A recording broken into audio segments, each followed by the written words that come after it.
Do'stlar omad kelganda emas, ketganda sinaladi. Hammasi joyida bo'lib tursa, ishlaringiz zo'r bo'lib tursa, hamma do'stday ko'rinaverishi mumkin. Do'st bo'lmaganlar ham o'zini do'stday tutishi mumkin. Lekin tegirmonni charxpalagi teskari aylanib qolganda,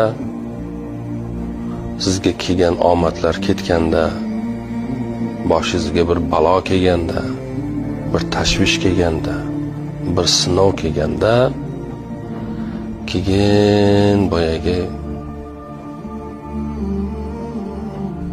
g'alvirda bittasi qoladi, yo qolmaydi. Hammasi to'kilib ketadi.